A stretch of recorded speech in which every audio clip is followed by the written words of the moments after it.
कहावत है, sharing is caring. तो आज मैं बहुत ही प्रफुल्लित हूँ और मैं अपना सौभाग्य मानता हूँ कि सूर्य रोशनी के इस एक्सपेंशन प्लान में मैं सम्मिलित हुआ हूँ। सूर्य रोशनी के साथ सिंधिया परिवार का एक बहुत पुराना संबंध रहा है। सूर्य रोशनी को यहाँ स्थापित करने में मेरे पूज्य पिताजी और बीडी अग्रवाल जी की ही संयुक्त प्रेरणा और परिश्रम रही।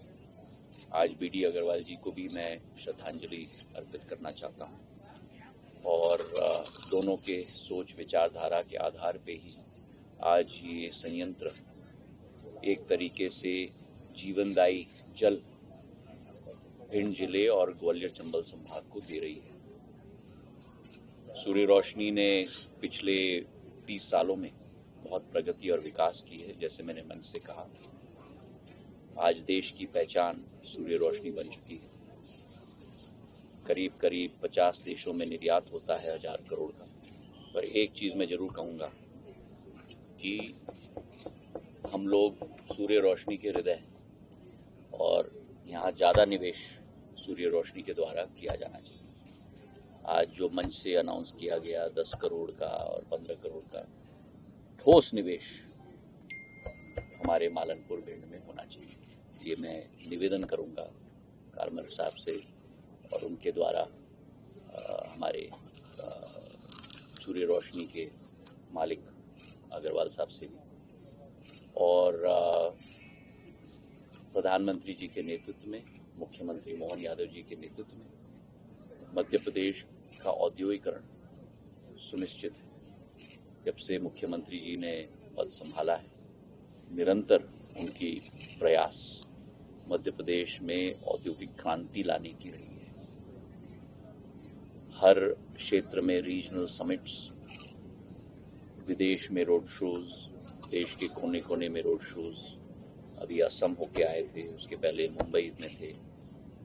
और मोहन यादव जी के साथ मैं संपूर्ण रूप से ग्वालियर चंबल और मालवा के विकास के लिए संकल्पित हूँ।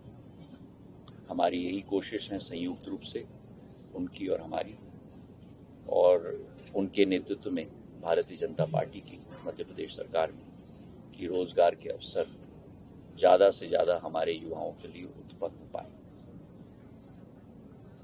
इस सफ़र में मेरे मंत्रालय के द्वारा भी मैं कुछ सोच रहा हूँ। अधोसंरचना ग्वालियर में हम लोग ने तय कर ली है, रेलवे स्टेशन की, एयरपोर्ट की, पानी की योजना की, एलिवेटेड रोड की, शैक्षणिक संस्थाओं की, 1000 बिस्तर के अस्पताल की। अब औद्योगिकरण 2.0 या मैं कहूँ 3.0 के लिए ग्वालियर चंबल तैयार है। औद्योगिकरण 1.0 माधव महाराज के समय में हुआ था, जब उन्होंने जीडी बिरला जी को ग्वालियर में आकर्षित किया था। औद्योगिकरण 2.0 मेरे पूज्य पिताजी के समय में हुआ था, जब ग्वालियर में प्लांट्स, पामोर, मालनपुर, गुना में प्लांट स्थापित हुए। और अब औद्योगिकरण 3.0 मोहन यादव जी के नेतृत्व में हम लोग ग्वालियर चंबल संभाग में लाएं, यही हमारी कल्पना है। बहुत बहुत धन्यवाद। हालांकि हाल की स्थिति में कितना डेवलप हो रहा है, क्या उद्योग वापस आ रहे हैं जो यहाँ से चले गए थे वो सारे? देखिए, औद्योगों की आवागमन होती रहती है।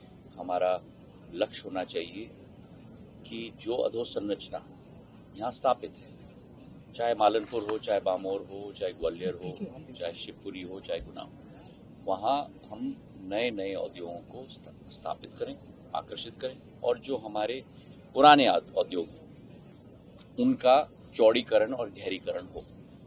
और द्वितीय श्रेणी के उदाहरण आपके सामने सूर्य रोशनी के रूप में बैठी हुई है। महाराज, जिस तरह से आपने वोकल फॉर लोकल की बात कही, तो आप सबके प्रयास से ऐसा महसूस माना जा सकता है कि मालनपुर वोकल फॉर लोकल का लीडर बनेगा, केंद्र शक्ति बनेगा एक मालनपुर और बानपुर मिलाकर। मालनपुर वोकल फॉर लोकल केवल नहीं, लेकिन जो मैंने मंच से कहा, भारत में बनी हुई, भारत के लिए बनी हुई विश्वव्यापक उत्पादन, जो प्रधानमंत्री जी सदैव कहते हैं, सबसे सस्ते दाम में अंतर्राष्ट्रीय की सबसे अच्छी क्वालिटी, ये हमारा उद्देश्य होना चाहिए। और वो हर मैन्युफैक्चरिंग सेक्टर में यही हमारा उद्देश्य होना चाहिए। और सरकार की जिम्मेदारी है कि निजी क्षेत्र के साथ भागीदारी लगाकर उस लक्ष्य की पूर्ति हम करें। और इसलिए मैंने सदैव अपने सारे मंत्रालयों, चाहे नागरिक उड्डयन हो या इस्पात हो या अब दूरसंचार हो या नॉर्थ ईस्ट हो, मैंने सदैव कहा है कि मंत्रालय का दायित्व रेगुलेटर का नहीं है, मंत्रालय का दायित्व फैसिलिटेटर का है। क्योंकि जब साथ में हम लोग काम करेंगे तभी वो संभव हो पाएगा। सिंधिया परिवार ग्वालियर नहीं, मैं तो कहूँगा पूरे संभाग में मेरा दायित्व है। और जैसे मैंने इन्वेस्टर कॉन्फ्रेंस में अनाउंस भी किया था, 2,500 करोड़ का अडानी डिफेंस प्लांट शिवपुरी में स्थापित हो रहा है, 1,000 करोड़ का स्टील प्रोसेसिंग प्लांट गुना में स्थापित हो रहा है। और वैसे ही जैसे मैंने आपको कहा, अब मुझे सब कुछ मत कहलवाओ, कुछ चीज मैं अपने हृदय के पास रखूं। जब तक वो पुलाव पक जाए, उसमें थोड़ा मैं दम लगाऊं, उसके बाद तो आपके लिए खोलूं मैं, ताकि उसकी खुशबू आप सूंघ पाए। बहुत ही आने कम हो चुकी है, इतना बड़ा एयरपोर्ट बना हुआ है, इसकी कमी है। जो मेरे हाथ में था मैंने करके दिखाया। आपका हाथ का मोबाइल एक कंप्यूटर से भी ज्यादा रफ्तार के आधार पे चलेगी। आपकी संपूर्ण जीवन की आवागमन इस छोटे से डब्बे से आप कर पाएंगे। चाहे इस डब्बे से आप कुछ लेना चाहते हो, ज्ञान के रूप में, सूचना के रूप में, या आप इस डब्बे के जरिए विश्व को कुछ देना चाहते हो, मार्केट कनेक्टिविटी के आधार पर। और वो सब, उसका मैं सरल रूप में समझा दूं, उसका चौड़ीकरण भी होगा। मतलब ये जो माइक है जो आज सीमित है, इसका चौड़ीकरण होगा तो ज्यादा से ज्यादा कंटेंट इसके द्वारा आएगा। और दूसरा, इसका गहरीकरण भी होगा। अनेक चीजें जिसकी आप कल्पना भी नहीं कर सकते आप, internet of things, machine learning, artificial intelligence, वो सब 6G के पूर्ण रूप से महत्वपूर्ण भाग होंगे। महाराज साहब, यहाँ पे आरटीआई इंस्टीट्यूट की डिमांड बढ़ रही है। आरटीआई शिक्षण संस्थान को जब वे मानव संसाधन मंत्री थे, सबको यहाँ लाए। IIITM, IITM, हमारे विश्वविद्यालय, सब कुछ यहाँ लाए। और हमारी सदैव कोशिश रहेगी कि इसकी विस्तारीकरण हो।